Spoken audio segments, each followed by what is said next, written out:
Salut les Vierges et bienvenue dans cet horoscope pour le mois de janvier 2022. Mon nom c'est Gabriel, je suis astrologue et ensemble je propose qu'on regarde un petit peu comment les transits vont se dessiner spécialement pour vous. D'abord, je voudrais vous souhaiter une très belle année 2022. J'espère que l'astrologie va être de votre côté et que vous saurez utiliser les transits à bon escient. On va débuter ce mois de janvier donc dans l'énergie du Capricorne, comme à chaque année. Une énergie qui est un petit peu plus sérieuse, un petit peu plus froide et donc vraiment qui nous ouvre la porte de l'hiver. T'sais.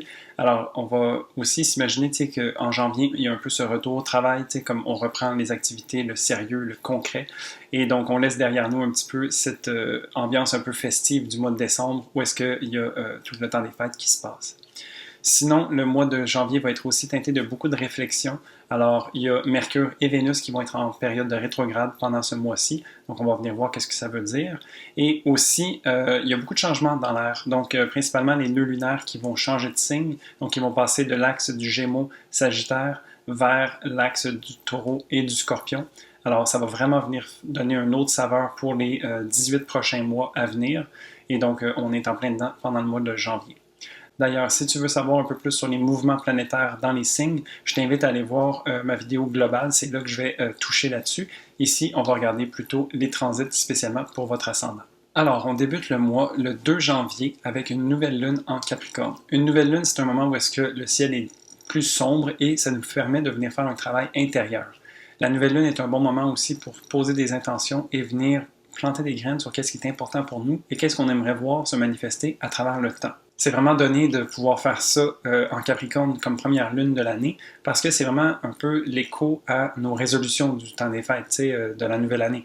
Alors ici, c'est vraiment quelque chose, qu'est-ce qu'on a envie de pouvoir être aligné dessus et qu'on va essayer de garder à travers le temps. Donc c'est un petit peu ça qui est proposé ici. Pour vous, ça se passe en maison 5 et donc ça serait de voir en fait qu'est-ce qui vous fait plaisir, comment est-ce que vous lâchez l'os. C'est sûr qu'avec une maison 5 en Capricorne, peut-être qu'on prend le plaisir au sérieux, par exemple, mais ça serait de voir en fait comment est-ce que vous pourriez vous créer une structure ou vous permettre en fait d'avoir un peu cette facilité, cet allègement et cette propension au plaisir. Donc de trouver un peu du plaisir à travers l'effort par exemple ou du plaisir à ambitionner et réaliser ces ambitions-là. Donc ici, de pouvoir s'aligner là-dessus, ça pourrait être super bénéfique. Ensuite, du 10 au 13 janvier, on a Mars en Sagittaire qui vient faire un carré avec Neptune en Poisson. Alors Mars, c'est une planète d'action, d'assertivité dans le signe du Sagittaire où est-ce qu'il y a une certaine fougue, une certaine légèreté, une envie de se projeter vers l'avant. Et donc tout ça va venir être un petit peu nébuleux, j'ai l'impression, à cause du carré avec Neptune. Neptune a cette qualité de venir nous offrir un peu de confusion ou un certain brouillard qui fait en sorte que c'est des fois difficile de savoir où est-ce qu'on veut aller. Alors bien qu'on ait un Mars qui est très fougueux et plein d'engouement, ici Neptune peut peut-être venir faire en sorte qu'on ne sait pas trop sur quel pied danser. Une bonne façon de remédier à ce transit-là serait de connecter avec sa spiritualité intérieure, de venir connecter à son soi plus grand que soi, si on peut dire, et donc de venir connecter justement avec l'énergie qui relie le Poisson et le Sagittaire, qui sont maîtrisés les deux par Jupiter. Donc ici, de venir justement s'offrir, d'ouvrir son esprit et de reconnecter avec ce qui est important pour soi pourrait vraiment être bénéfique pour s'aligner un peu là-dessus. Aussi, si on nourrit à travers une certaine spiritualité Neptune, ça va venir faire en sorte que, au lieu de nous offrir de la confusion, peut nous offrir une certaine dose d'inspiration et nous permettre de rêver à plus grand. Donc, justement, de se permettre, en fait, ce pas de recul, ou peut-être ce temps d'arrêt pour reconnecter avec soi va nous permettre de pouvoir agir ensuite aligné avec qu'est-ce qu'on a envie de vivre. Pour vous, ça se passe entre la maison 4 et la maison 7. Donc, vraiment, ce travail intérieur où est-ce que les actions ont envie d'être prises vous sont très intimes et personnelles. Donc, ça part du foyer. Et donc, ça serait intéressant de voir comment est-ce qu'à travers la relation à l'autre, que ça soit amical, amoureux ou d'affaires, vient peut-être jouer un peu sur comment est-ce que vous êtes à la maison, comment vous vous sentez. Alors ici, vraiment un équilibre entre soi et l'autre est quand même assez de mise. Ensuite, pour le 14 janvier, on a Mercure qui stationne rétrograde dans le signe du Verseau. Alors, une rétrograde de Mercure, c'est vraiment un moment où est-ce qu'on se permet d'aller à l'intérieur, encore une fois, et qu'on se permet d'avoir, de revisiter les choses du passé. Donc, de se permettre de regarder les choses différemment, de les intégrer de manière différente et de voir qu'il y a différentes facettes, en fait, à chacune des expériences. Donc ici, Mercure, qui est une planète qui parle de communication, de mental et tout ça, va venir nous aider à conceptualiser tout ça et venir nous offrir des points de regard différents qui vont nous permettre de faire des prises de conscience, en fait. Alors, c'est un petit peu à ce niveau-là. Aussi, dans l'énergie du Verseau, on est un peu projeté vers l'avant, Oui, c'est un regard intérieur et un petit peu tourné vers le passé, mais c'est pour savoir où est-ce qu'on s'en va, en fait, avec l'énergie du Verseau. Qu'est-ce qu'on a envie de progresser dans la vie? Comment est-ce qu'on a envie de progresser? Donc, c'est ce genre de questions-là qui va être de mise. Aussi, fait à noter, c'est que cette rétrograde va être principalement en Verseau, mais va aussi reculer jusque dans le Capricorne. Donc, on peut s'imaginer que bien qu'on a le regard vers le futur, on vient quand même observer sur quoi est-ce qu'on se base, c'est quoi nos fondations qui vont nous servir de tremplin pour aller vers ce futur-là. Donc ici, on a vraiment une rétrograde qui va venir piocher autant dans l'énergie air au niveau mental qu'au niveau concret en énergie du Capricorne et qui va nous permettre vraiment une avancée directe par la suite. Pour vous, ça se passe en maison 6. Donc ici, un bon moment pour venir travailler au niveau du développement personnel, de savoir qu'est-ce qui nous habite, qu'est-ce qui fait que notre quotidien fonctionne ou fonctionne moins bien, qu'est-ce qu'on peut y ajouter ou y retirer et venir se permettre en fait un certain changement à ce niveau-là pour être capable d'être plus aligné et de se permettre vraiment de pouvoir incarner ces choses qui sont vraies pour nous et qui sont importantes au quotidien. Ensuite, du 15 au 17 janvier, on a le Soleil en Capricorne qui vient faire une conjonction à Pluton en Capricorne. Donc le Soleil, c'est notre principe d'ego, de vitalité, c'est notre moteur. Donc ici, dans l'énergie du Capricorne, comme je disais, on a le regard tourné vers le travail, on a envie d'être rigoureux, discipliné, on sait qu'est-ce qu'il y a à faire et on va se permettre de faire l'effort pour y arriver parce qu'on sait où est-ce que ça nous mène, tout ça. Et donc, il y a vraiment ce côté très travaillant avec l'énergie du Capricorne. La conjonction à Pluton va nous aider aussi à venir voir qu'est-ce qui nous empêche d'être dans cette énergie-là. T'sais, si on a des grandes ambitions avec le Capricorne, ici, le Pluton va venir nous aider à défricher un peu ce terrain-ci et voir qu'est-ce qui s'y cache. Est-ce qu'il y a des peurs, des blocages, des traumas peut-être qui ont besoin d'être ajustés et donc de se permettre en fait de venir enlever des pleurs ici peut nous permettre de regarder les choses en face et de s'en alléger, de les transmuter pour qu'ils puissent nous nourrir plutôt que nous détruire, si on peut dire. Donc vraiment ici, c'est un travail d'allègement que Pluton vient nous proposer avec le Soleil pour qu'on soit capable d'être capable de rayonner le plus possible notre mission de vie. C'est vraiment un beau travail qui va être fait aussi en ce milieu de janvier parce que juste avant ça, il y a le Soleil qui va faire la conjonction avec Vénus en rétrograde et donc vraiment ce travail multidisciplinaire, si je peux dire, au niveau des valeurs, de ce qui est important pour soi, de qu'est-ce qu'on a envie de rayonner, de qu'est-ce qui nous empêche d'avancer, va venir faire un amalgame de façon de voir les choses et nous permettre de travailler de différents angles pour vraiment s'offrir un travail complet. Pour vous, ça se passe en maison 5 et donc, encore une fois, au niveau du plaisir, du hobby, mais aussi de qu'est-ce que vous créez. Donc, vraiment, qu'est-ce que vous avez envie d'amener dans la société, qu'est-ce que vous avez envie de faire de vos mains. Tu sais, c'est vraiment ce genre de choses-là. Et toujours en suivant un peu votre joie.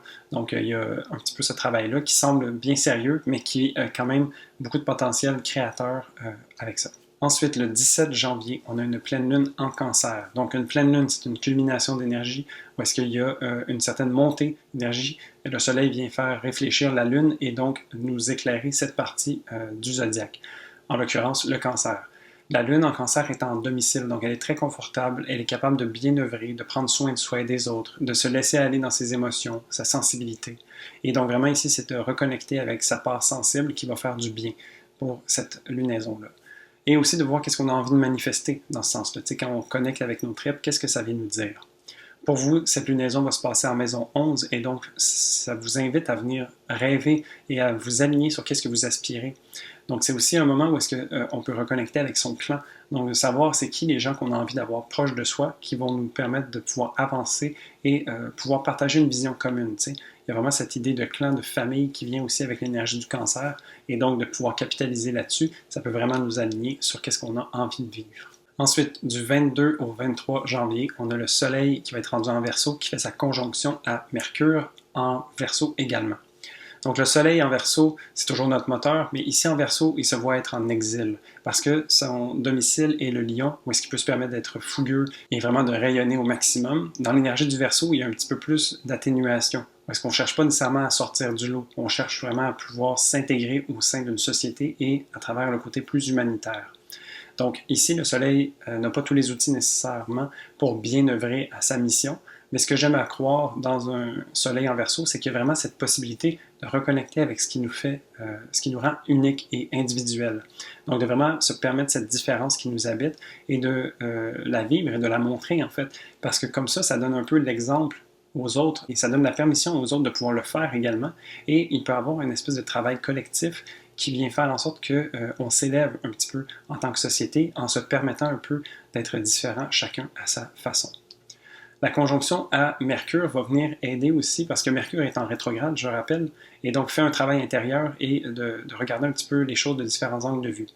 Quand le Soleil et Mercure sont en conjonction, on dit que c'est un casimir, parce que le Soleil vient purifier Mercure et vient lui offrir une voix encore plus forte, décuplée.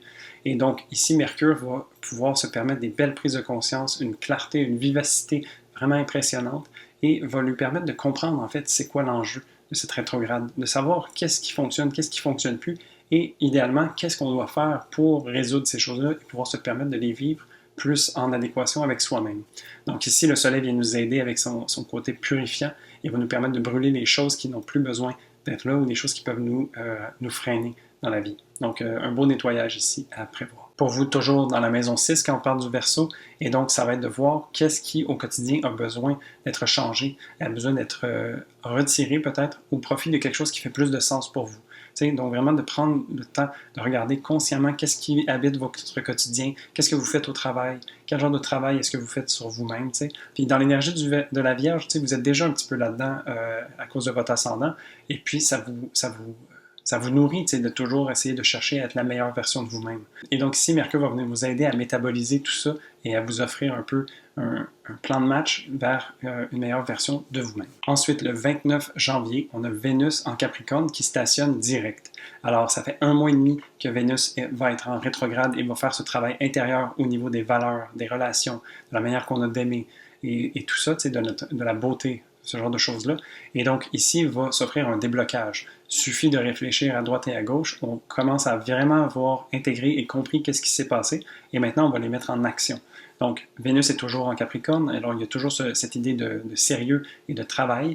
Et donc, le mouvement direct va enclencher une espèce de momentum qui va venir faire en sorte que Vénus s'aligne sur des engagements qui sont importants pour elle et qui sont en alignement avec qui elle a envie d'être. Alors ici, ça va vraiment nous permettre de se rediriger et d'être capable de pouvoir se tenir debout derrière les choix qui nous sont importants. Pour vous, ça se passe en maison 5, et donc vraiment de connecter avec qu'est-ce que vous avez envie de créer. Tu sais, la parole est créatrice, les actions, les choix qu'on fait dans la vie sont créateurs, et donc ici, ce serait de voir qu'est-ce que vous avez envie de manifester, qu'est-ce que vous avez envie d'offrir au monde, et de voir en fait comment est-ce que vous pouvez aussi avoir du plaisir à travers tout ça.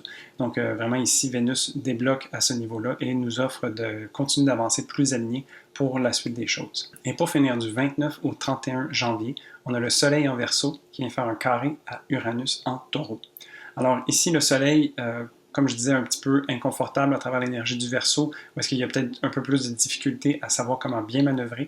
Mais ici, ça offre quand même de venir faire le travail et de trouver des manières originales de pouvoir œuvrer au maximum et remplir sa mission, remplir qu'est-ce qui est venu éclairer en fait dans l'énergie du Verseau. Le carré d'Uranus va nous aider tout en nous challengeant parce que Uranus est une planète qui dérange, qui vient rectifier, qui vient brusquer un petit peu. Et donc, ce Soleil qui est déjà un petit peu en dehors de ses moyens complets va venir être challengé un petit peu par ce Uranus qui va vouloir le ramener sur la juste voie.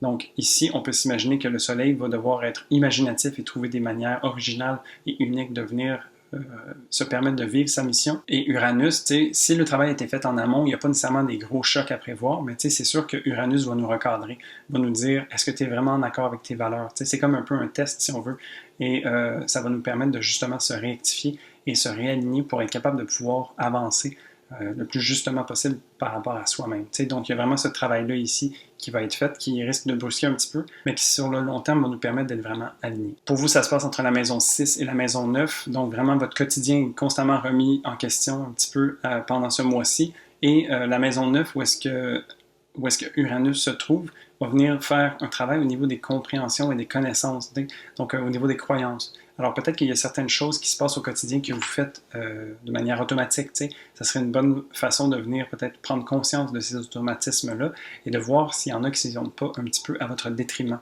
et de voir comment est-ce qu'on pourrait réaligner ça ou comment est-ce qu'on pourrait carrément éradiquer certaines croyances qui ne sont plus nécessaires et qui ne vous servent plus, puis qui vous empêchent en fait de pouvoir rayonner qui vous êtes à l'intérieur de vous vraiment. Et donc voilà, ça fait le tour du mois de janvier. Comme je disais, un mois assez différent qui ouvre la porte sur une année qui va être quand même assez différente aussi.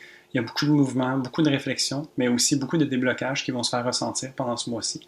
Alors, je pense que ça va vraiment être un mois global qui va venir nous offrir beaucoup de changements et d'opportunités. Et donc, sur ce, moi, je te souhaite un très beau mois de janvier et je te dis à la prochaine pour un prochain horoscope.